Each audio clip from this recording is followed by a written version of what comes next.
12일, 19일, 26일, 6월 2일 이렇게 해서 4번에 걸쳐서 17개의 대언서인데요.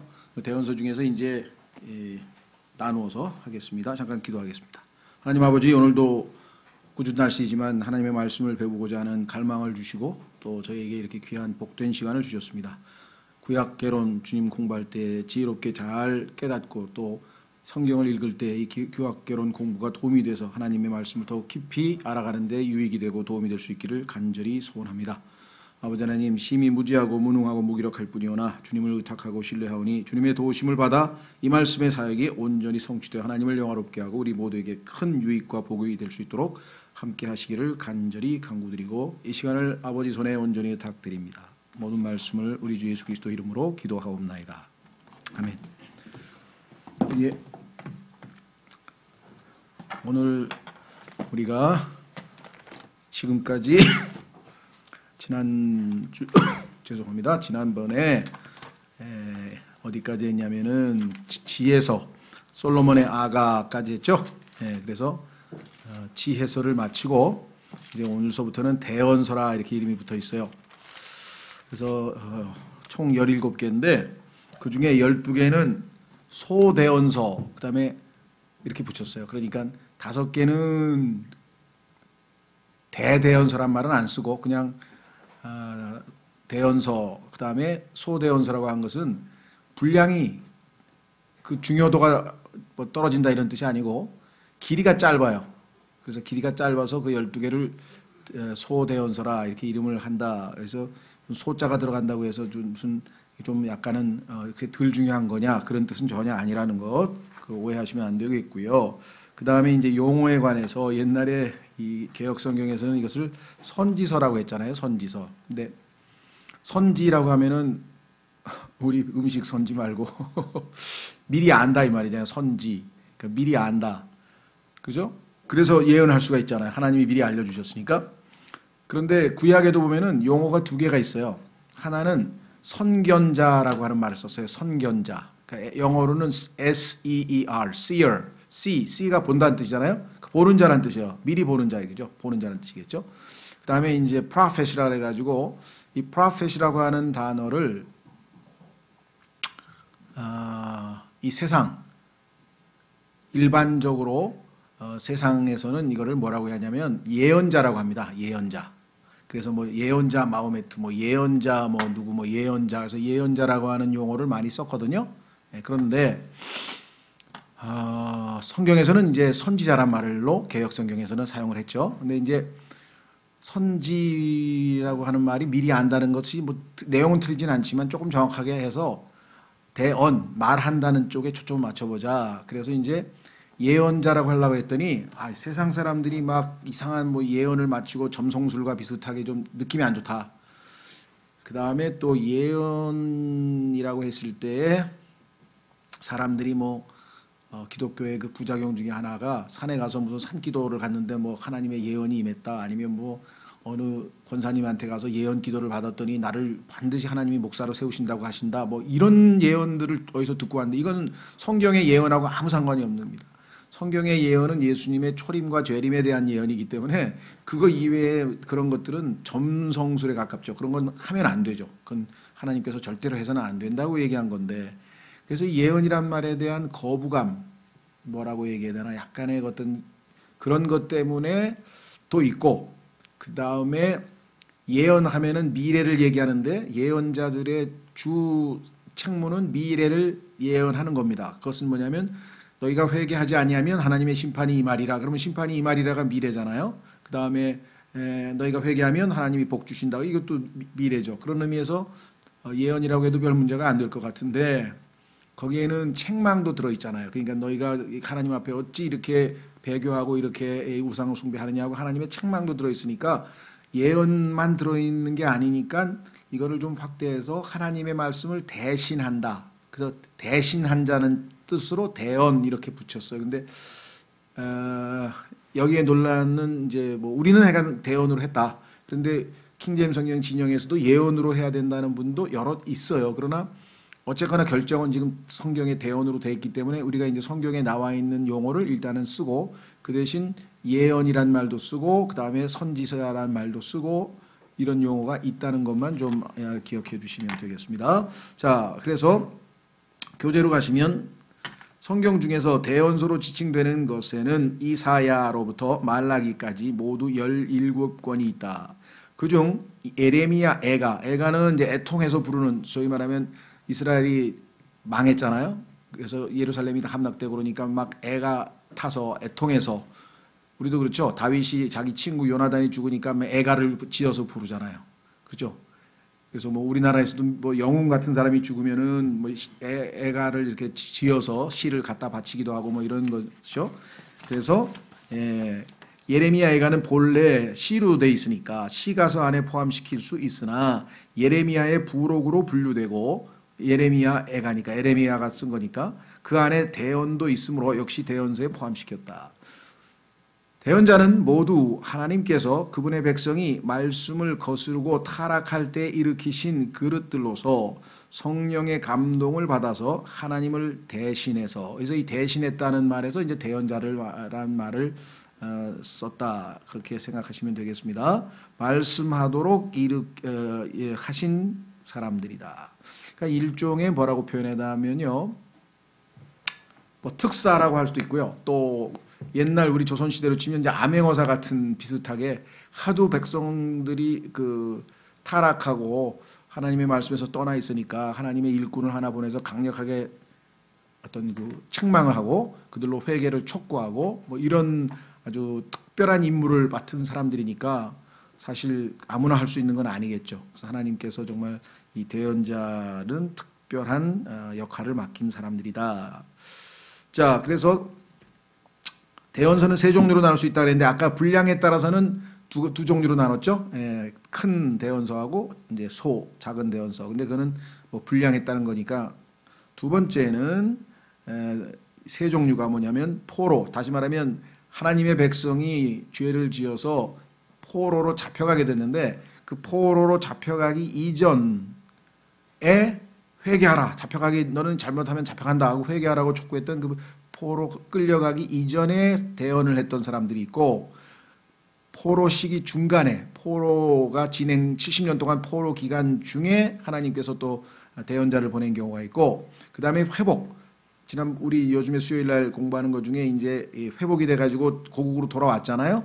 돌아온 사람들에게 하나님께서 격려하거나 또 책망하기 위해서 보낸 대언자가 있고 이렇게 됩니다. 그러니까 여러분들이 세 수로 구분해서 이렇게 알면 되고요. 그 다음에 북왕국, 남왕국이 있었잖아요. 그러니까 북왕국을 대상으로 한 대언자와 남왕국 유다를 대상으로 한 대언자, 이게 둘로 나눠져요. 거기 보시면 요엘, 아모스, 호세아, 이 세 사람은 이스라엘 왕국, 즉 북왕국 10지파 이스라엘 왕국에 대해서 대언을 했던 사람들이고, 그 다음에 밑으로 내려가면 오바댜, 이사야, 미가, 나훔, 스바랴, 예레미야, 하박국, 그 다음에 예레미야, 에가, 이렇게 해서 유다 왕국에 대해서 대언을 한 사람들이 있고, 그 다음에 포로 시기 중간에는 그 유명한 다니엘 자체가 포로로 잡혀간 사람이니까 그곳에서 대언을 했으니까 당연히 포로 시기 중간이겠죠. 그 다음에 에스겔, 이 둘이 포로 시기 중간에. 그 다음에 세 번째는 포로 시기 이후라고 하는 얘기는 포로가 끝나고 나서 이스라엘 백성들이 하나님의 도우심으로 페르시아 왕의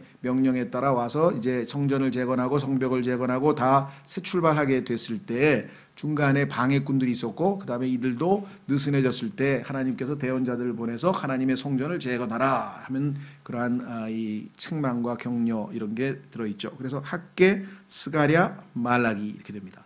그래서 말라기라고 하는 것이 구약 성경의 맨 마지막 책이죠. 예. 자, 그래서 대언서가 어떻게 되어 있는지 대충 이제 전체적인 그 틀을 잡으셨으니까 이사야서라고 하는 책을 한번 보겠습니다. 오늘은 세 개를 보는데 이사야, 예레미야, 에가 이렇게 봅니다. 자, 이사야라고 하는 책은 66권으로 되어 있어요. 그 벌써 성경이 66권인데 이사야서 66장으로 되어 있어요. 신기하죠? 그 다음에 이사야서의 구분은 1장서부터 39장까지가 책망이고 40장서부터 66장까지가 위로예요. 메시지 주제가. 이거 구약하고 신약하고 나누는 거하고 똑같잖아. 구약 39권, 신약 27권. 그렇죠? 그 다음에 이사야서 1장하고 창세기하고 비교해 보니까 내용이 비슷해요. 땅이여 들으라, 하늘이여 들으라. 그리고 하늘과 땅, 창조 얘기가 나와요. 그 다음에 계시록 맨 끝에 가니까 새하늘과 새 땅이 나오는데 역시 이사야서 66장에도 새하늘과 새 땅이 나와요.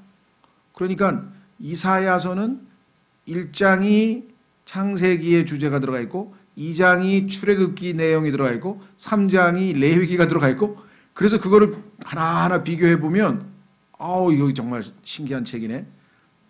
이사야서 66장과 성경 66권의 이게 순서가 탁탁탁 주제가 다 맞아 들어가요. 그러니까 이건 도저히 사람이 쓸 수 없는 책이다.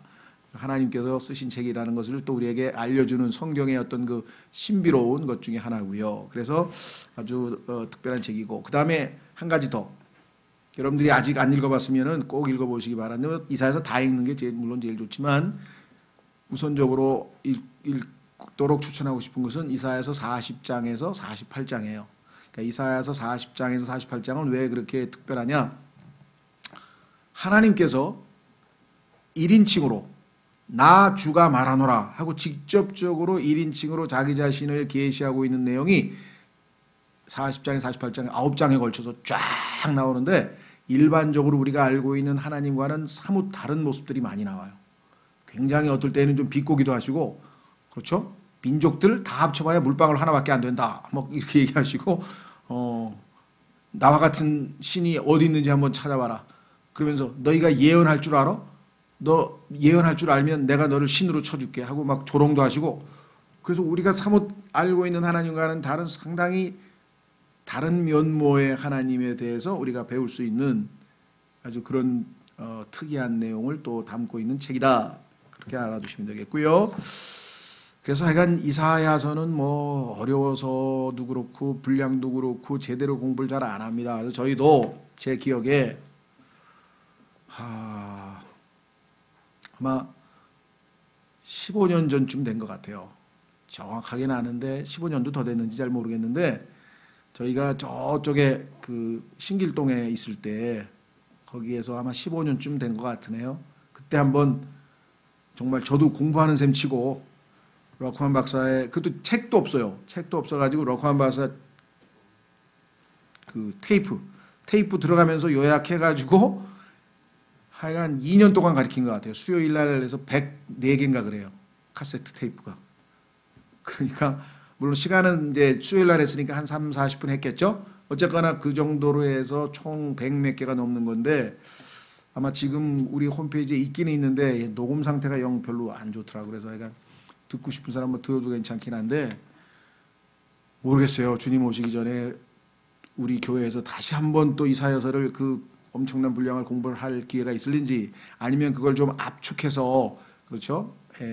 한 챕터당 한 번 하면 66시간이면 할 수 있잖아요.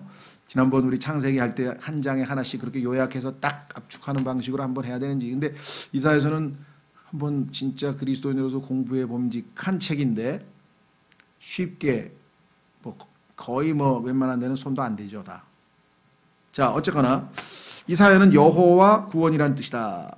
우리는 이사야의 일생 동안의 사역이 그 이름이 가지고 있는 의미를 간증하고 있는 것을 보게 된다. 결국은 하나님께서 이스라엘 백성들을 다시 회복시키고 구원시키는 내용이다 보니 그 사람 이름이 그 자체가 간증이구나. 이방 군대가 유다 왕국을 공격할 때, 히스기야 왕이 어려움을 당할 때 그는 하나님의 백성에게 경고한 후에 항상 여호와의 구원을 선포하였다. 이것은 이사야의 복음이라고 부른다. 구원을 선포했으니까, 그러니까 우리가 부르는 거지 성경에 이런 용어가 있다는 얘기는 아닙니다. 그만큼 신약과 유사한 내용, 그래서 구약에서 가장 신약을 닮은 책이다 이렇게 알려져 있는데요. 왜냐하면 율법 시대의 어느 한 사람도 은혜에 대해서 이렇게 자세하고 분명하고도 정확하게 쓸 수 있는 사람이 없었기 때문이다. 이 책에서는 그리스도의 일생의 고난이 아니고, 죄송합니다, 관한 고치십시오. 일생의 관한 예언이 가장 상세하다. 예수님에 대해서 정말 이사야서에 많이 예언이 되어 있습니다. 그 중에서 제일 유명한 건 여기 10가지만 나와 있는데요. 이거보다 훨씬 더 많지만 여러분 잘 아시는 처녀 탄생이라고 그러죠. 처녀가 잉태하여 아기를 낳으리니라고 했을 때 그 처녀 탄생을 정확하게 예언해 놓은 곳이 바로 이사야서 7장 14절이라고 성경에 나와 있죠. 그다음에 예수 그리스도께서 한 아이가 우리에게 주어졌다. 그죠? 한 아이가 태어났고 한 아들이 우리에게 주어졌다. 한번 확인해 보겠습니다.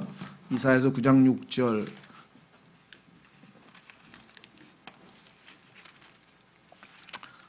처녀 탄생은 14절에 나오니까 뭐 한번 찾아보시고요. 그다음에 이사야서 9장 6절에 보시면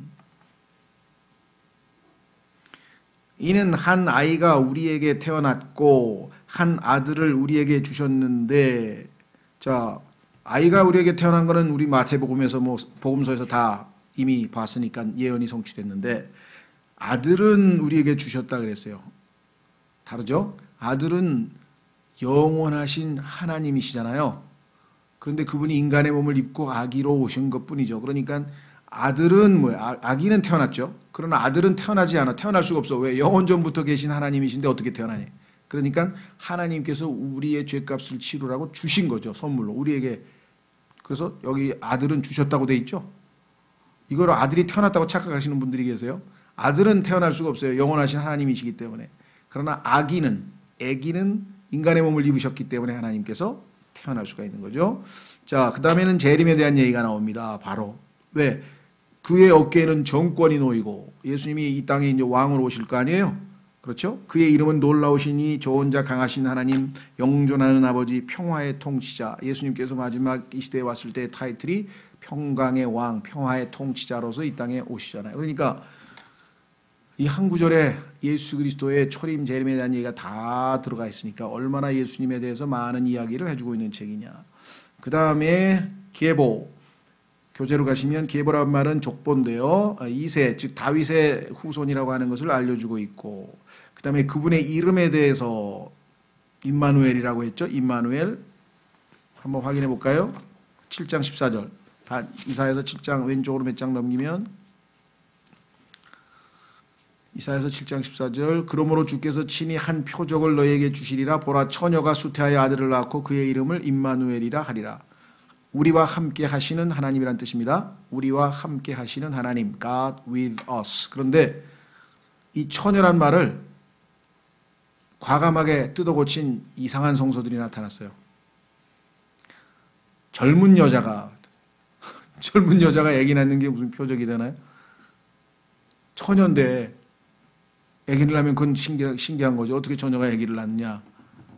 그래서 기적이라고 표적이라고 얘기한 거를 없애기 위해서 이것을 young woman, 젊은 여자라고 뜯어고친 영어 성경들이 나타나기 시작했고, 정말 예수 그리스도의 신성을 거부하는 사람들이겠죠.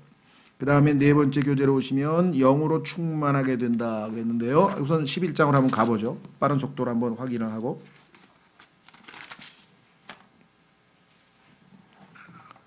이사야서 11장 1절의 족보를 보시면 이새의 줄기에서 한 막대기가 나며 그의 뿌리에서 한 가지가 나서 자랄 것이요. 그러니까 이새는 다윗의 아버지죠. 그래서 이새의 줄기, 예수님은 다윗 가문이다라고 하는 것을 여기에 냈고, 그 다음에 그분에게는 성령으로 충만하실 것이다. 2절 주의 영 곧 지혜와 명철의 영이요 계략과 능력의 영이요 지식과 주의 두려움의 영께서 그 위에 머무시며. 그래서 예수 그리스도의 이름 중에 하나가 가지예요. 가지. 나뭇가지 있죠? 가지 할 때 가지. 그런데 예수님은 가지라는 이름을 가졌는데 이름이 주님이라는 가지이고, 그 다음에 사람이라는 가지이고, 그 다음에 종이라고 하는 가지이고, 그렇죠. 그 다음에 또 한 가지 무슨 가지였죠? 기억나세요? 마태복음은 의로운 왕이신, 의이신, 그 다음에 종이신, 그 다음에 사람이신, 누가복음, 그 다음에 그렇죠, 주님이라고 그랬잖아요. 주이신, 그 이름이 주이신 가지 이렇게 돼 있죠. 의이신 가지, 의로운 왕이신, 의의 왕이신 마태복음, 종이로우신 마가복음, 종이라는 이름의 가지, 그 다음에 사람이라는 가지 누가복음, 그 다음에 하나님이라고 하는 주라는 가지. 그래서 예수 그리스도에 대해서 성경이 사복음서가 있을 수밖에 없다 그랬고요. 그 다음에 예수 그리스도의 사역, 예수 그리스도의 사역은 두 가지죠. 초림 때 사역이 있고 재림 때 사역이 있고, 그 다음에 예수 그리스도의 성품이 마음이 온유하셨다라고 하는 건 나와 있고, 제일 유명한 이사야서 7번째 죽으심 53장에 어린 양이신 예수님을 소개했죠. 그래서 이사야서 53장 첫 번째 이방인이었던 이디오피아 내시가 이 글을 읽고 있다가 하나님이 보내신 빌립이라고 하는 전도자의 설교를 들었는데, 그 설교가 뭐였냐면 바로 이사야서 53장이었어요. 왜냐하면 그 이디오피아 내시가 유대인들의 명절, 다시 이 사람은 지금 유대인은 아닌데 유대교로 개종을 한 사람입니다. 그러면 종교를 유대교로 바꿨기 때문에 이디오피아에서 아주 높은 그 고관이었던 이 사람이 세 번에 걸쳐서 유대인들은 명절을 지키라고 성경에 말씀했잖아요. 그래서 그 명절을 지키러 왔었어요. 그래서 그 명절이 끝나자 고국으로 돌아가는데, 그때에 가자지구, 지금의 이제 그 이집트로 내려가는 길, 이집트로 내려가는 길이 가자지구인데 그쪽을 지나가고 있는데 하나님께서 누구를 보냈습니까? 빌립이라고 하는 전도자를 보내서 따라갔어요. 순간적으로 성령께서 쫙 달라가서 마차, 고관이니까 마차를 탁 타고 이제 이디오피아로 돌아가는데 거기에 딱 옆에 가면서 질문했어요. 지금 읽고 계신 것 무슨 뜻인지 알고 있냐? 이사야서 53장을 읽고 있는 거예요. 그래서 그 두루마리를 이렇게 보면서 그거 무슨 내용인지 알고 읽으세요. 그랬더니 가이드가 없는데 제가 어떻게 알겠습니까? 이사야가 지금 얘기하고 있는 게 자기 얘기를 써놓은 겁니까? 아니면 다른 누구에 대해서 써놓은 겁니까? 그래서 빌립이 거기는 예수 하나님의 어린 양이신 다시 오실 메시아 예수 그리스도에 대한 겁니다. 그런데 그분이 지금 얼마 전에 여기서 죽었잖아요. 당신이 6월절에 지금 명절 지키러 왔잖아요. 그분이 부활하셨잖아요. 하면서 쫙 복음을 전하니까 거기서 내가 어떻게 하면 침례를 받느냐 하니까, 마음을 다하여 믿으면 나는 예수님이 그리스도이신 걸 믿습니다. 지금 침례 받겠습니다. 그래가지고 침례까지 받고 돌아갔어요. 그리고 얼마나 복음을 잘 전했는지 이분이 이디오피아가 기독교 국가가 돼서 2000년 동안, 물론 지금은 이제 형식적인 것만 남았겠죠. 그래도 이디오피아가 아프리카의 유일한 기독교 국가로 남아있는 것은 이디오피아 내시의 복음 전파로 가능했고, 실제로 초창기에는 뭐 많은 그리스도인들이 있었겠죠. 네, 그 다음에 부활, 그 다음에 재림, 그 다음에 왕으로 오심, 이렇게 예수님에 대해서 가장 많이 우리에게 이 예언을 해준 책, 그것이 바로 이사야서다라는 것을 꼭 기억하시면 좋겠습니다. 자, 그래서 교재로 다시 돌아가시면 이 책은 구약 성경의 복음서로 신약과 가장 가까운 책이다. 아까 말씀드렸죠? 은혜에 대한, 구원에 대한 얘기가 많이 나오고, 신약에서 이사야서는 무려 58번이 인용되었다. 이사야서는 한면으로는 하나님 백성에게 경고하는 것이고, 이게 아까 1장에서 39장까지라 그랬죠? 다른 한면은 그들을 위로하기 위한 것이다. 그래서 이것이 40장서부터 66장까지인데 40장 1절로 한번 가보세요. 거기에 보면은 하나님께서 백성들을 위로하기 위해서 침례인 요한의 사역에 대한 언급이 거기 나오죠. 신약 40번째 책이 마태복음에 침례인 요한이 등장을 하죠. 갑자기 문체가 확 달라지는 거예요. 그러니까 1장서부터 39장까지는 책망과 심판에 대한 얘기가 나오는데 40장서부터 갑자기 위로에 대한 얘기가 나오니까 사람들이 어떻게 생각했겠어요? 어째 왜 갑자기 얘기가 달라지지? 주제가 달라졌으니까. 여러분, 어떤 사람에게 책망할 때 톤하고 위로할 때 톤이 다르잖아요. 책망할 때는 우리가 톤이 높아지지만 위로할 때는 부드러워지잖아요.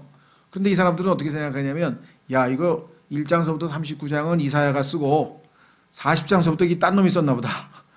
이렇게 해서 신학교에 가면 다 39장서부터 나머지는 제2 이사야가 썼다. 이렇게 가르쳐요. 그런데 근거가 뭐냐니까 문체가 다르다는 거예요. 근데 아니, 군대 가서 부모님 전상서에서 부모님에게 편지 쓰는 거하고 친구에게 야, 잘 있었냐 하고 그 똑같을 리가 없지. 그러니까 근거 없이 성경을 안 믿기로 작정한 사람들이 이렇게 이런저런 이야기를 만들어내는데, 그런데 현혹되지 마시고, 뭐 제2 이사야라는 게 있는데 이사야가 또 있어요? 막 이렇게 물어보는 분들이 있는데, 지어낸 얘기입니다. 자, 그래서 두 번째 보십시오. 40장 1절 너희 하나님이 말하노라 너희는 위로하라 너희는 내 백성을 위로하라 너희는 위로하면서 예루살렘에게 말하며 그녀에게 외치되 예루살렘의 싸움은 끝났고 그녀의 불법은 용서되었나니 그녀가 자기의 모든 죄로 인하여 주의 손에서 두 배로 받았느니라 할지니라.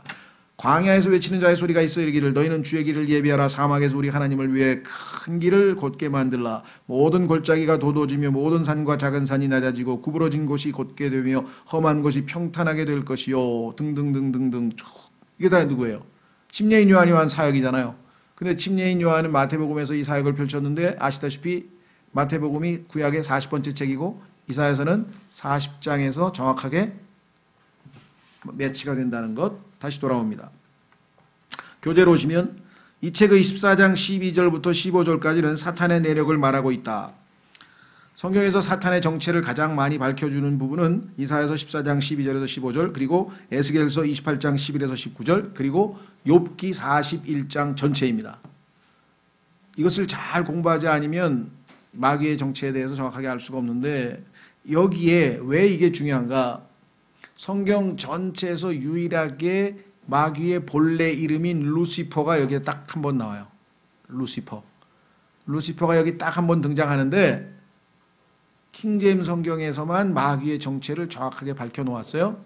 그런데 이거를 마귀가 학자들을 동원해서 자기 정체를 숨겨야 될 거 아니에요. 그래서 전부 다 없애버렸어요. 그래서 우리 성경에는 계명성이라고 되어 있어요. 한문으로 계명성. 풀어서 쓰면 한국말 우리나라 말로 풀어서 쓰면 새벽별이에요. 새벽별. 그런데 왜 계명성이라고 썼을까요? 계시록 22장 16절에 가면 예수님의 이름이 새벽별이야. 빛나는 새벽별. 찬송가도 있죠? 그러면 예수님의 이름을 여기다가 집어넣으면 마귀가 지금 하나님으로부터 심판받는 장면인데 야 이거 이 똑같은 이름을 쓰면 이건 너무 노골적이다. 한문으로 바꾸자. 그래가지고 계명성으로 해서 마치 이게 무슨 다른 뜻인 것처럼 싹 속인 거죠. 영어도 마찬가지예요. Bright Morning Star, Morning Star라고 썼는데요. 성경에 마귀가 자신의 이름을 감추기 위해서 모든 사람들을 다 속여서 숨겨놨어요. 정말 우리가 생각할 때는 야 그렇게 무모하냐. 예, 성경에 써 있습니다. 마귀는 아무것도 두려워하는 게 없는 무모한 자이기 때문에 이렇게 만들었어요. 그러니까 킹제임스 성경을 통해서만이 마귀가 루시퍼였다는 사실을 우리가 알 수 있는 것이죠. 자, 그 다음에 이 책의 53장, 이사야서 53장은요, 가장 명확한 복음입니다. 하나님의 어린 양을 너무나 자세하게 묘사해서 정말 거기에 우리 대신에 자기의 이름을 집어넣으면 구원받은 사람은 다 자기에게 그대로 해당되겠죠. 자, 이 책의 53장은 메시아의 일생을 가장 상세하게 묘사한 장으로 그 제목은 그리스도의 고난과 그 후의 영광을 미리 증언하신 것이다. 그랬습니다. 자, 그래서 베드로전서로 가겠습니다. 베드로전서 1장으로 가면 다름 아닌 이 대언자들이 한 일이 뭐냐? 여러 가지가 많습니다. 하나님의 백성을 책망하기도 하고 또 하나님의 여러 가지 책무를 수행하기도 하고 그러나 진짜 제일 핵심적인 것은 무엇이었던가? 자, 베드로전서 2장 보십시오. 베드로전서 1장. 베드로전서 1장. 베드로전서 1장 10절. 베드로전서 1장 10절. 이 혼의 구원에 관하여는 너희에게 임할 은혜에 대하여 대언한 대언자들이 부지런히 조사하고 탐구하되 야, 이 혼의 구원이라는 게 도대체 뭘까? 하고 천사들이 아주 관심이 있어가지고 막 열심히 탐구했는데 자, 보세요. 대언자들이 탐구한 내용이 뭔가? 11절. 자기들 안에 계신 그리스도의 영께서 이 그리스도의 영이 성경에 보니까 계시록 19장 10절에 예수의 증언은 대언의 영이라 그랬어요. 대언의 영. 그러니까 예수님께서 이 대언자들 안에 들어가 계셔서 그 예수님의 영으로 어떻게 했는가 보세요. 그리스도의 고난과 그 뒤에 있을 영광, 고난은 초림이죠. 그 뒤에 있을 영광은 재림이죠. 을 미리 증언해 주실 때, 그러니까 이 미리 증언했다는 게 우리 예언이라 그러잖아요. 미리 증언. 그래서 우리는 예언이라고 하는 용어를 쓰는 게 더 좋겠다라고 주장하는 건데, 그러니까 여러 가지 이유로 인해서 지금 대언이라고 우리는 그냥 쓰고 있다고 말씀을 드렸습니다. 그러나 이거는 뭐 미리 증언 뭐 모르는 사람 없죠. 그러니까 대언자들의 핵심 사역은 예수 그리스도의 고난과 뒤에 있을 영광을 미리 증언해 주실 때 이렇게 되죠. 그래서 이사야서도 보면은 예수님의 초림과 재림에 대한 예언이 그렇게 반복해서 많이 나온다라고 말씀을 드렸죠. 자, 다시 돌아옵니다.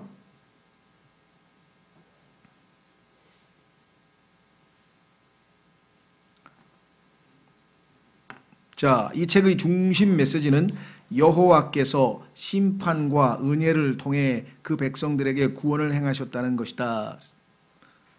자, 심판은 책망과 심판이고요. 그 다음에 구원, 항상 두 가지로 나눈다 그랬죠. 마치 구약과 신약처럼. 이 책은 내용상 세 단락으로 나누어진다. 첫째 단락은 뭐냐? 35장까지인데요. 여기는 하나님께서 이스라엘을 심판하시고 포로가 되게 하신 이유를 말하는, 왜 하나님이 이스라엘을 심판하실 수밖에 없었는지, 그들은 배교, 그 다음에 우상숭배 등등 하나님 앞에 죄를 지었죠. 자, 그 다음에 하나님께서 경고하고 심판하신 다음에는 회복시키시죠. 그래서 이스라엘이 축복을 받고 부흥되는 것으로 결론을 맺는다. 그 다음에 두 번째는 36장에 39장인데요. 이거는 예언이 아니고 역사적 사실을 기록했습니다. 그러니까 히스기야라고 하는 왕이 있는데, 히스기야의 왕 때에 그 아시리아가 쳐들어와서 그 왕이 그 소위 말하면 위기를 겪으면서 하나님께서 어떻게 그 위기를 넘기셨는지 역사적 기록이 나와 있어요. 그런데 이것은 나중에 적 그리스도가 이스라엘을 다시 공격하게 될, 즉 재림 때 있게 될 내용을 미리 예표로 보여준 거예요. 자, 세 번째는 40장에서 66장은 그 다음에 위로. 아까 말씀드렸죠? 그래서 이사야서는 아주 66장에 아주 대단원의 막을 내리는데, 아까도 말씀드렸습니다. 특히 이사야서에서 우리에게 주목을 끄는 것은 40장에서 48장까지 무슨 내용이 있다 그랬습니까? 하나님께서 1인칭으로 나 주가 말하노라 하면서 자기 자신을 직접적으로 사람들에게 알리는 그런 내용이 들어있다 그랬죠. 자, 그래서 첫 번째 대언서 이사야서에 대한 간략한, 뭐 더 자세하게 우리가 조금 더 자세한 그걸 원하시는 분은 신학원 예전에는 구약개론을 한 학기 하지 않고 두 학기 했어요. 두 학기 하면서 좀 자세하게, 그러니까 요약이지만 뭐라고 해야 하나, 개론이지만 그래도 비교적 조금 더 자세하게 한 게 있으니까 그걸로도 또 좀 참조하시면 좋겠고요.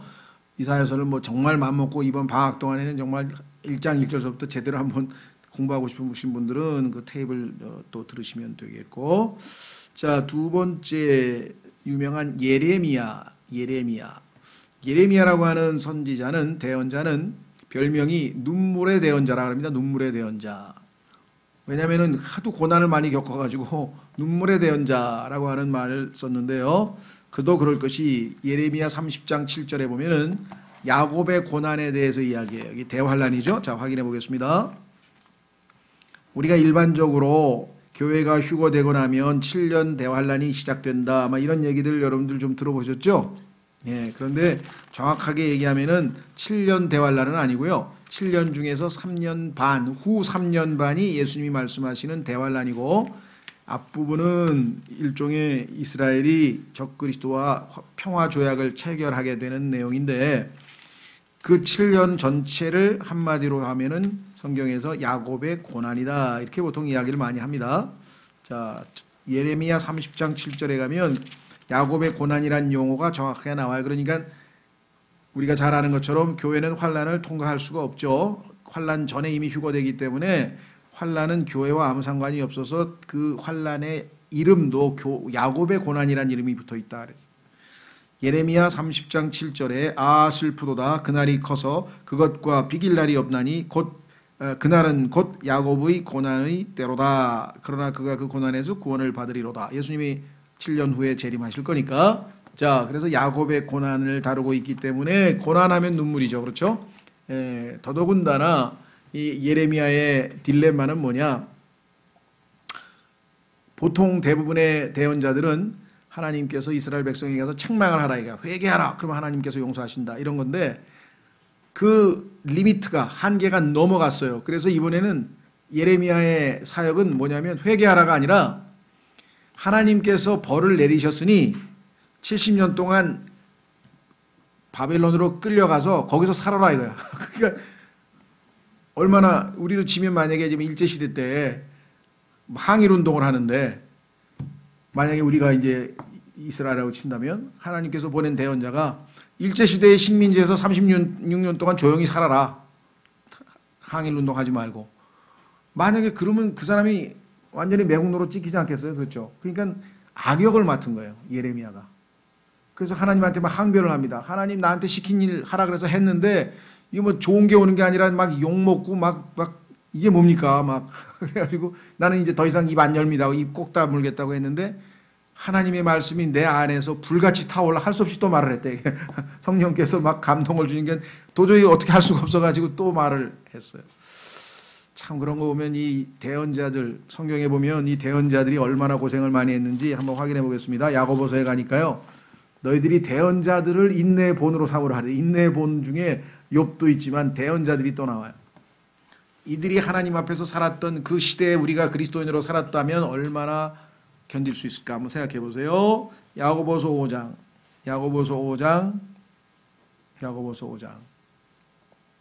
7절. 정말 우리에게 요즘 이 정말 어려운 시기에 우리에게 꼭 해당하는 말씀 같아요. 야고보서 5장 7절. 그러므로 형제들아 주께서 오실 때까지 인내하라. 보라 농부가 땅에서 나는 귀한 열매를 바라고 이른 비와 늦은 비를 받을 때까지 오랫동안 그것을 위해 인내하느니라. 너희도 인내하고 너희 마음을 굳건히 하라. 주의 오심이 가까이 다가오고 있느니라. 형제들아 서로 불평하지 말라. 그리하여야 너희가 정죄를 받지 아니하리라.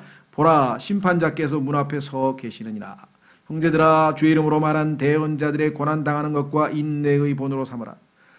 주의 이름으로 말한 대언자들을 고난당하는 것과 인내의 본으로 삼으라. 보라 참는 자들은 우리가 행복한 자로 여기나니 너희가 욥의 인내를 들었고 주께서 주신 결말을 보았거니와 주께서는 지극히 동정심이 많으시며 친절한 긍휼을 베푸시는 분이십니다. 욥도 야곱의 고난 대환란 42개월, 욥기가 42장이죠. 42개월을 예표적으로 보여주고 있는 내용이라 했습니다. 까닭없이 고난받는 욥, 하나님 앞에 자기 의 때문에, 이스라엘도 자기 의 때문에 고난받는 것이죠. 자, 다시 돌아옵니다. 눈물의 대언자. 이 페이지 아래 예레미야는 포로되기 이전의 대언서이지만 그 내용은 포로된 시기까지 계속된다. 끌려가서 이제 잡혀갔으니까. 그런데 그 잡혀간 사이에 몰래 또 반역을 일으켰어요. 그런 내용이 나와요. 당시 유다 왕국은 날로 쇠퇴하고 있었다. 국외로부터는 이접이 아니고 인접입니다. 고칩시오. 인접 국가들의 침략의 위협이 도사리고 있었다. 국내적으로는 우상 숭배와 도덕적 타락이 넘쳐났다. 예레미야는 대언자 중 가장 거기 큰이 빠져 있네요. 가장 큰 어려움과 시련을 당한 사람이다. 그래서 눈물의 대언자라 그랬죠. 천성이 약하고 겁쟁이였으므로 하나님의 격려와 재촉하심이 아니면 항상 위축되어 있었다. 엄청난 스트레스를 받고 있는데 하나님으로부터 메시지는 지금 너희들 다 잡혀가. 하나님 느부갓네살 왕에게 가서 복종하라.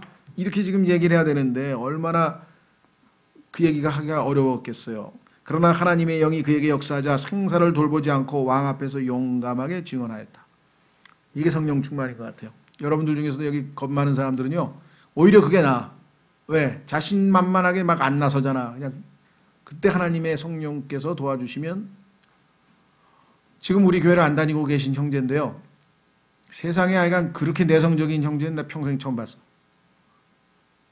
그렇게 내성적인 분이신데 오늘날 거리설교에서 딱 하는데 완전히 막 사자처럼 표현하면서 막 거리설교를 하는데 와 저게 성령 충만이구나. 그렇지 않고선 도저히 정상적으로는 그렇게 할 수가 없잖아요. 그죠? 그래서 하나님께서는 그렇게 우리를 역사할 수 있죠. 예레미야도 그렇게 믿음으로 한 거지 무슨 뭐 대단한 무슨 용기 있는 사람이어서가 아니다는 거죠. 신약 성경에서 직접적으로 이 책의 말씀을 인용한 곳은 예레미야서가 약 10군데인데요. 느헤미야가 능히 설 수 있었고 능히 하나님의 사명을 완수할 수 있었던 것은 그에게 하나님의 능력의 구원 곧 기도가 있었기 때문이다. 기도의 사람이에요. 우리가 약하니까 의탁할 의지를 해야 될 거 아니에요. 그렇죠? 이게 역설이야. 좀 용기 있고 막 이렇게 담대한 사람들은 자기 주먹을 믿고 뭐 자기를 믿고 기도를 잘 안 해. 그래가지고 막 나중에 보면 일을 다 그르치고 그렇게 되죠. 그런데 아무것도 못하는 사람은 계속 기도라는 게 하나님 도저히 난 못합니다. 도와주십시오. 계속 기도해서 하나님께서 역사하시면 훨씬 더 큰 역할을 할 수 있죠. 그게 바로 예레미야였다. 그의 이름 곧 그를 일컬을 때 쓸 이름은 이것이니 곧 주 우리의 의, 주 우리의 의라고 하는 표현이 23장 16절에 나오는데 바로 이것이 메시아의 많은 이름 중 하나이다. 메시아의 위격은 바로 여호와 자신이다. 그분께서 메시아인 것은 그분이 우리의 의가 되셨기 때문이다. 예수님께서 이 땅에 오셔서 하나님의 의이신 예수님이 우리의 의가 되셨죠. 우리는 죄인이었고 그래서 그분의 의를 우리에게 전가시키고 우리의 죄를 그분께로 넘기고 그래서 이것을 우리가 전가의 교리라 그러는데 우리가 지은 죄들은 다 예수님께로 넘겼으니까 예수님은 하나님 앞에 죄인으로서 십자가에서 못 박히시고 예수님이 33년 동안 사셨던 그 모든 의로운 삶은 우리에게로 넘겼으니까 하나님께서 우리는 받아주시고 정말 있을 수 없는 그렇죠? 완전한 사랑 아니고는 이유 다른 동기를 찾을 수가 없잖아요. 예수님께서 무슨 이유로 자기의 의를 우리에게 넘기시고 우리의 죄를 자신에게 다 짊어지고 가셨을까요? 그래서 하나님께서 이거를 보고도 너희가 하나님의 사랑을 모른다면 더 이상 어찌할 수 없다. 하나님의 사랑은 십자가에서 입증이 되어 있기 때문에 로마서 5장 8절에 확증하셨느니라. 우리가 죄인이었을 때 예수 그리스도께서 우리를 대신해서 죽으셨기 때문에 자 그래서 그 예수님이 우리의 의가 되신다고 고린도전서 1장 30절에 써 있습니다. 우리의 의 예수 그리스도. 이 책의 주요 메시지는 여호와 하나님의 죄에 대한 심판은 긍정적인 것이다. 왜? 우리를 다시 회복시키기 위한 것이죠. 목적이 매 때리는 게 아니잖아요. 회복해서 다시 하나님 뜻에 순종하게 사는 거죠. 그분의 사랑의 약속을 지키시는 신실하심도 긍정적인 것이며 더욱이 영원한 것임을 말하고 있다. 핵심 구절 자 보세요. 두 구절 찾아보겠습니다. 예레미야 3장 12절 예레미야 3장 12절에 뭐라고 얘기했나? 하나님께서 벌 주시는 것 같지만 이렇게 써있죠. 가서 북쪽을 향해 이 말들을 선포하리라. 주가 말하노라. 타락한 이스라엘아 너는 돌아오라. 나는 긍휼이 많은 자니 그런즉 내 분노가 너희를 덮치지 아니하게 하리라. 주가 말하노라. 내가 분노를 영원히 품지 아니하리라. 징계는 매를 때리는 목적은 회복이죠. 31장 3절 31장 3절 옛적에 주께서 내게 나타나사 이르시되 참으로 내가 영존하는 사랑으로 너를 사랑하였기에 인자함으로 너를 이끌었노라 하였다. 심판의 하나님이신 것 같지만 그 목적이 무엇인지를 우리가 정확하게 이해하면 신앙생활에도 얼마나 도움이 되겠어요. 히브리서에서 뭐라고 말씀하셨습니까? 하나님께서는 미워하는 자마다 매질하셨다 그랬습니까? 아니면 말 안 듣는 놈마다 매질하셨다 그랬습니까? 그렇게 안 써 있어요. 히브리서에 보면 하나님께서는 사랑하는 자들마다 매질하시느니라 이렇게 돼 있어요. 우리가 그래서 이 사랑의 매란 말이 그냥 나온 게 아닙니다. 사실은 부모들도 그 미워서 때리겠습니까? 오죽하면 자 다시 돌아옵니다. 이 책의 내용은 역사적 전기와 예언을 종합 편집한 것으로 6단락으로 나눌 수 있다. 대언자가 부름받고 위임받음이 1장에 나오고요. 그 다음에 예루살렘이 함락되기 전에 유다에서 그의 사역이 나와 있고요. 38장까지. 그런데도 불구하고 예루살렘은 하나님의 뜻 가운데 왜? 70년간 포로 잡혀가야 되죠. 왜 그럴까요? 70년 동안 이스라엘 백성들이 안식년을 안 지키고 490년, 그러니까 70번을 안 지켰으니까 490년 동안 땅은 하나님의 뜻에 의해서 7년에 한 번씩 쉬어야 되는데 쉬지를 못했죠. 그래서 결국은 39장에 예루살렘이 함락되고 하나님께서 70년간 땅에게 휴식을 주셨다. 포로된 이후에 유다에 있는 대언자, 포로된 이후에 여전히 유다에 남아 있었습니다. 예레미야가. 그 다음에 이집트에서의 대언자, 그 다음에 이집트로 가서 하나님께서 주신 사명을 감당했고요. 마지막 유다 멸망의 원인과 과정을 다시 언급하는 것으로 마무리가 됩니다. 그래서 예레미야 책은 심판의 예언으로 시작하여 심판이 이루어짐을 끝을 맺습니다. 그러니까 예언이 성취가 이미 이 책에서 그대로 나온다 그랬습니다. 한마디로 하면 사람이 보면 예레미야는 실패한 사역이죠.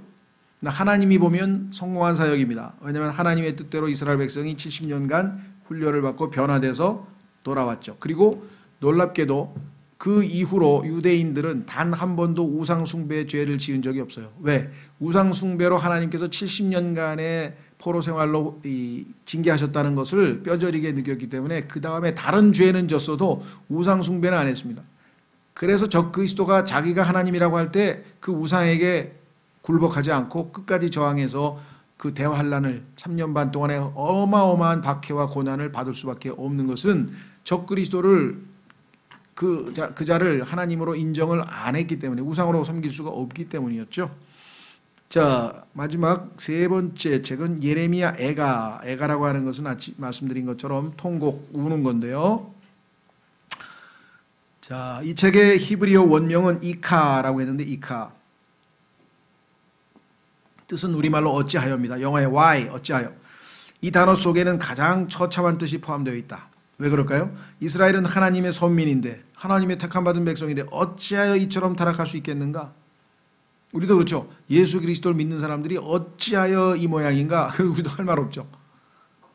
하나님께서 일찍이 그들과 언약을 세우셨고 가나안을 그들에게 유업으로 주셨는데 이렇게 복받은 민족이 어찌하여 그들이 나라를 잃고 포로가 되었는가?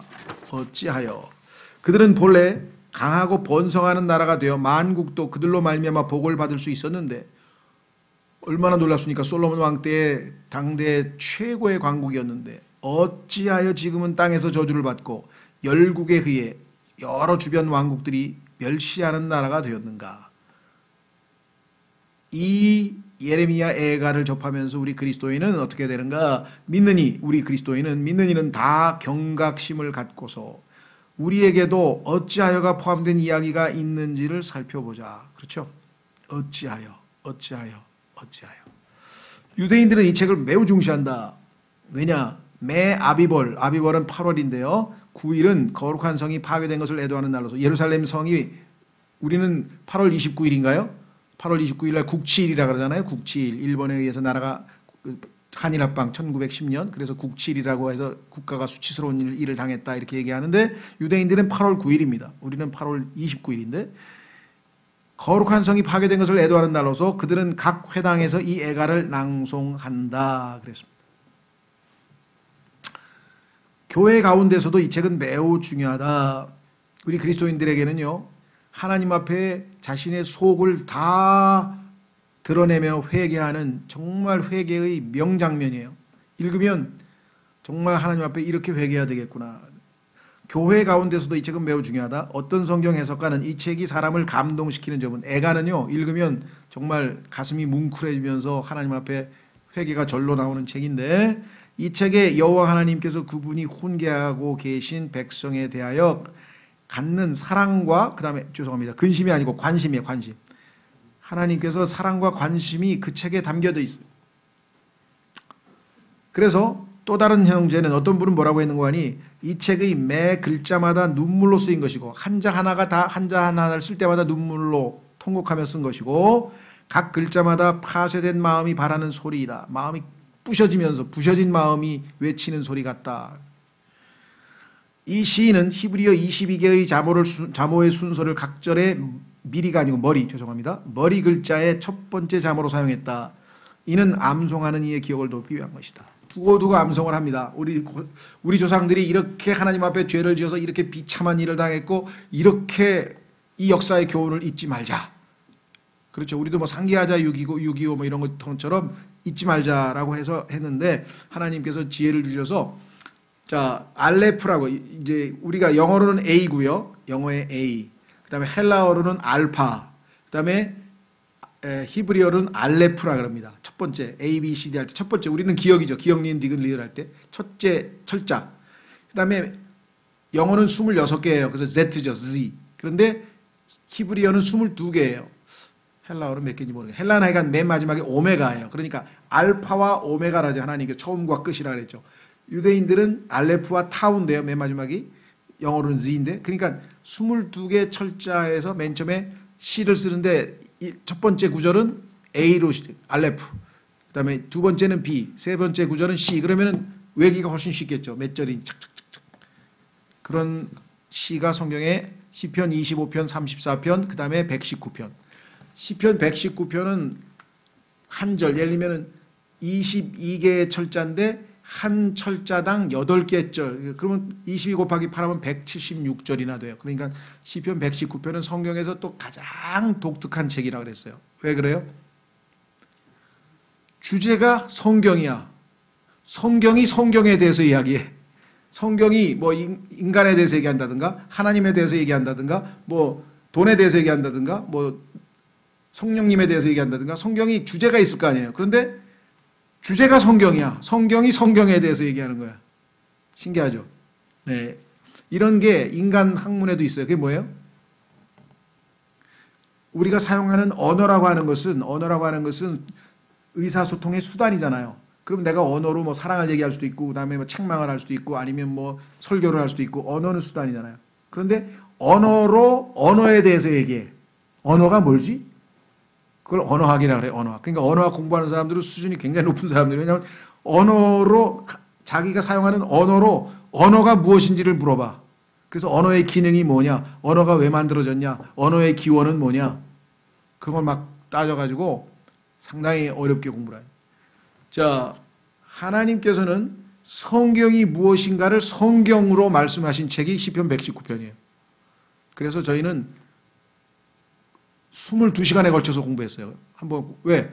8절씩 한 번에 그렇죠? 철자 알레프로 시작하는 철자 8절을 1시간에 공부하고 그다음에 8절을 1시간에 공부하다 보니까 총 22개 아니에요. 그러니까 22시간에 걸쳐서 시편 119편을 지금 공부해 놓은 게 있습니다. 그러니까 공부하실 분들은 한번 공부해 보시는데요. 주제가 다 성경이야. 다 말씀이야. 그러니까 하나님께서 말씀에 대해서 얼마나 관심이 많으신지 성경이 성경에 대해서 논하는 책, 그게 시편 119편이야. 그런데 그것도 암송하기 좋게 A에서부터 22개의 철자에 맞춰서 8절씩 다 끊어가지고 딱 아주 형식을 갖춰서 얼마나 기가 막히게 해놨는지 모르겠어요. 자, 그 다음에 대언자는 무한한 열정을 가지고 이스라엘을 심판으로부터 구원하려고 했다. 그러나 그 결과는 헛되었다. 예루살렘이 재난을 당하고 백성이 포로가 되던 날 대언자는 산 위에 앉아서 애도의 노래를 지었다. 어찌 하나님이 아름답게 하신 이 성이 다 무너졌는고 하면서 이제 막 통곡이 쏟아져 나오죠.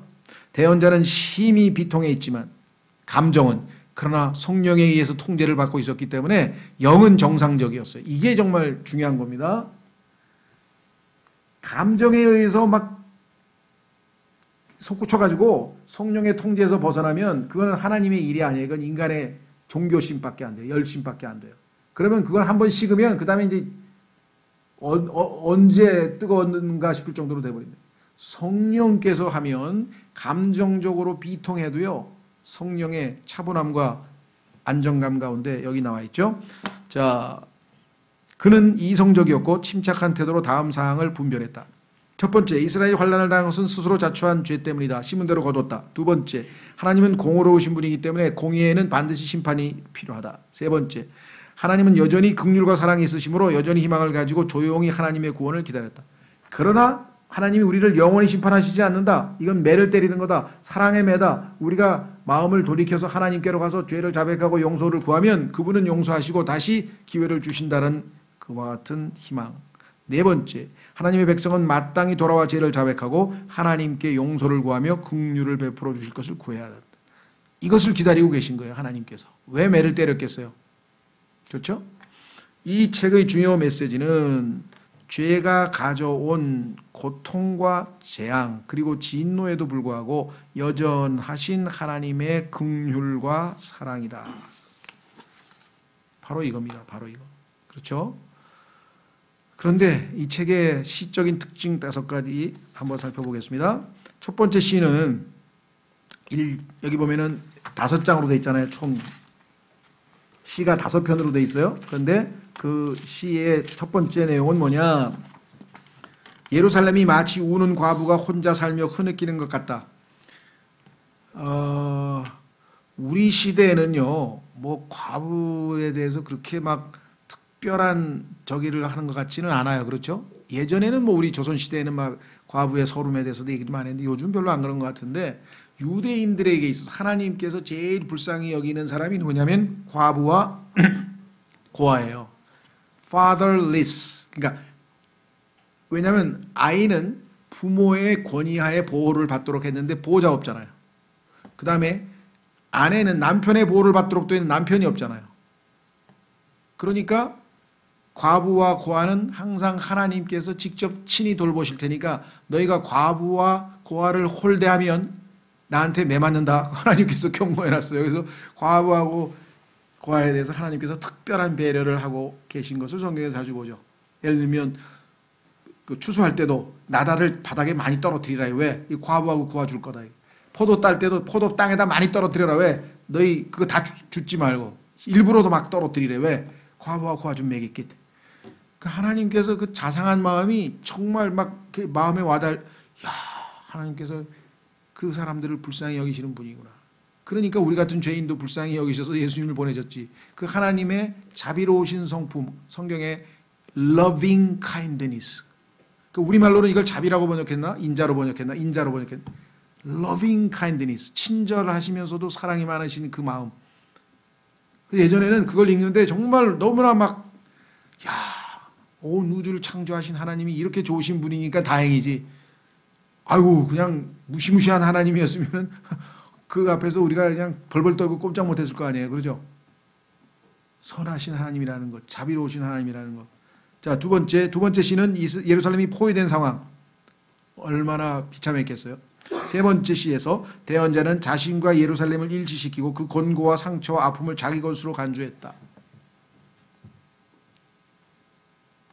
하나님이 예루살렘은 어떤 곳이냐면요. 나중에 뭐 예루살렘에 대해서 우리가 자세히 공부할 수 있는 기회가 있겠지만 하나님께서 자신의 이름을 둘 장소로 정하신 곳이 예루살렘이에요. 온 우주에서 하나님께서 자신의 이름을 두겠다. 보통 일이 아니죠. 그 다음에 예수님이 오셔서 통치할 장소가 여기에요. 그리고 지구의 전체 중심지가 여기에요. 그러니까 이 예루살렘이라고 하는 데가 마귀가 얼마나 이걸 자기 걸로 만들고 싶어 했겠어요. 예루살렘은 평화의 성읍이라는 뜻인데 The City of Peace인데 29번 전쟁이 일어났어요. 그리고 피가 어마어마하게 흘려져서 마지막 예루살렘에서 성전이 무너지면서 7,000명이 죽게 되는데 그 피가 말고삐까지 차오른다. 얼마나 피가 많이 흘렀는지. 왜 그럴까? 이유 없이, 즉 그 땅에서 피를 흘리게 한 자들이 있는데 그들의 피로 말미암지 아니하고는 그 땅은 깨끗하게 될 수 없다고 성경에 써 있어요. 그러니까 죄 없이 죽은 사람의 피를 깨끗해 하려면 그 피를 흘린 자들이 피를 흘려서 대가를 치러야만 그 땅이 깨끗해진다고 하나님께서 신명기 35장에다 써놨어요. 그래서 마지막 때에 그 예루살렘을 정결케 하는 방법이 원수들의 피예요. 우리가 생각할 때는 야, 성경이 잔인하다 그러지만 그건 하나님이 정하신, 왜?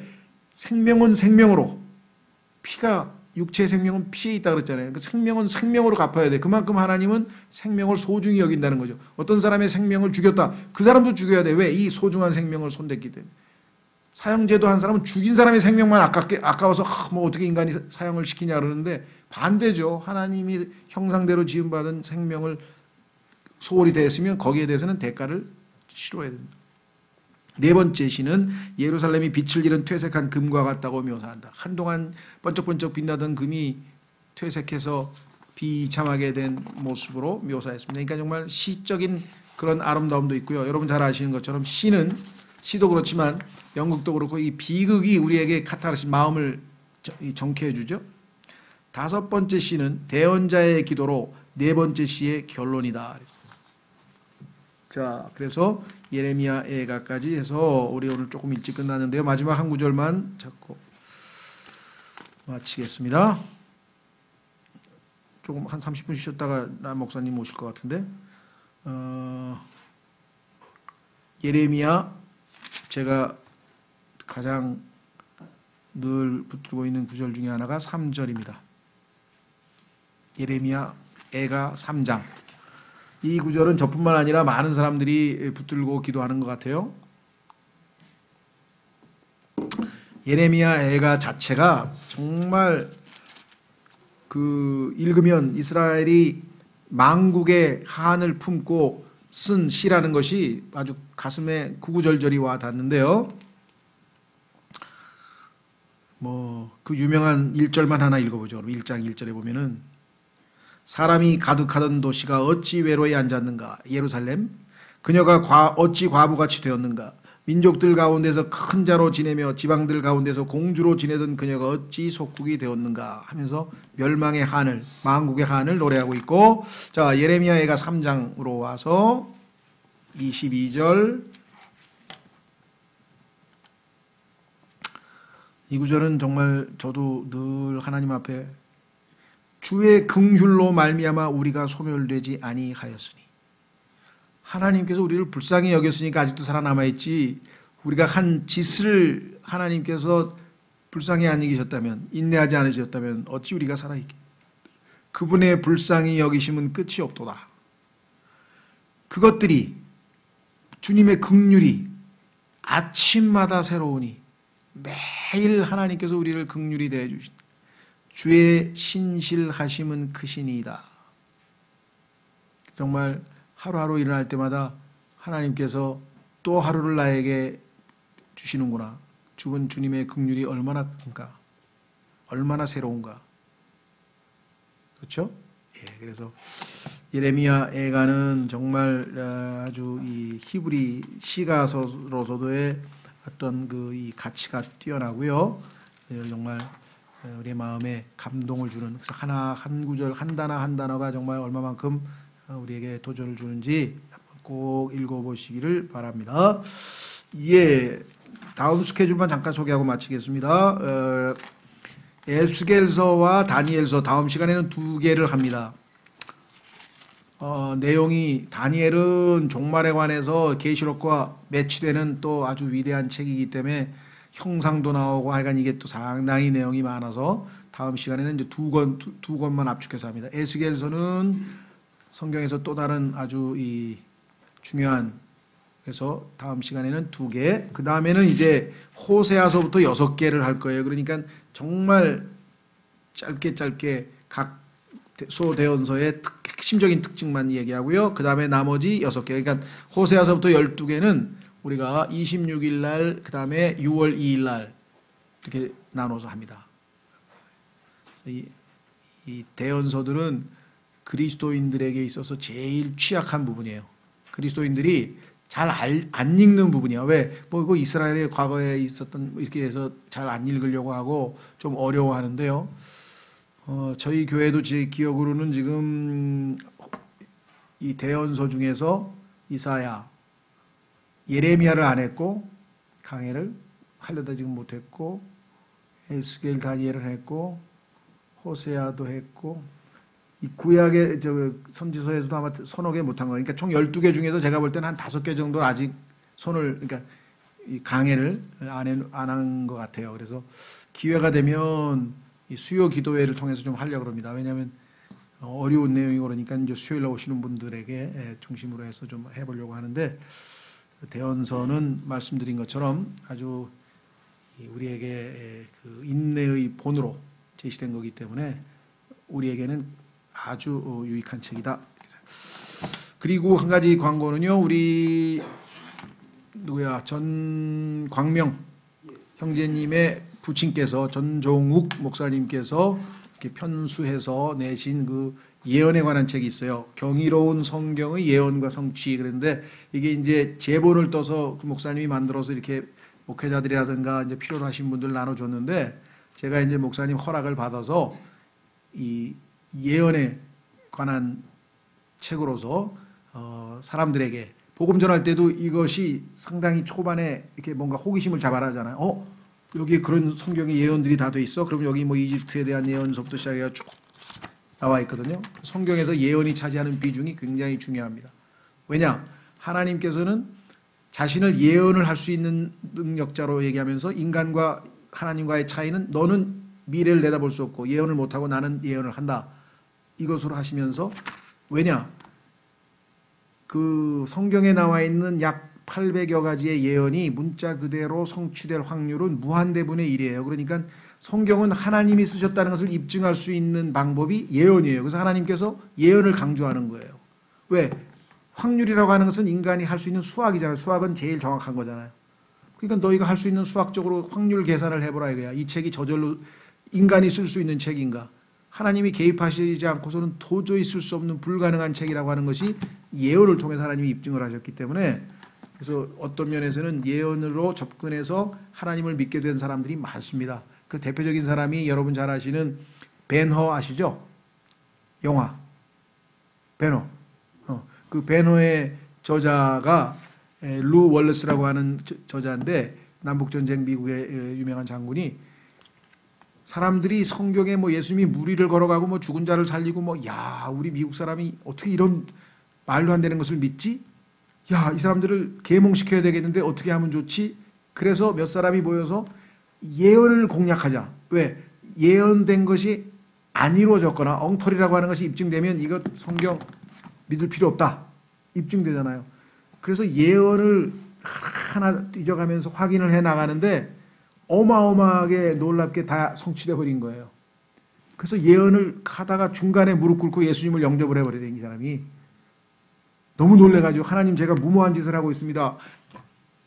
예언을 성취하시는 하나님을 믿겠습니다. 예수님을 믿겠습니다 하고 구원받은 다음에 A Tale of Jesus Christ, 그러니까 예수님에 관한 한 이야기라고 하는 소설이에요. 근데 그 소설의 주인공이 주다 벤허야. 그래서 벤허라는 이름으로 영화는 됐지만 소설의 이름은 예수님에 관한 한 이야기라는 소설인데, 거기에 그 주인공 벤허가 노예로 끌려가면서 누군가가 물을 떠주고 누군가가 나를 돕고 있구나, 누군가가 나를 돕고 있구나, 그분이 예수님이라는 걸 나중에 알게 돼서 그분 때문에 내가 복수의 칼을 버린다 하고 메셀라를 안 죽이잖아요.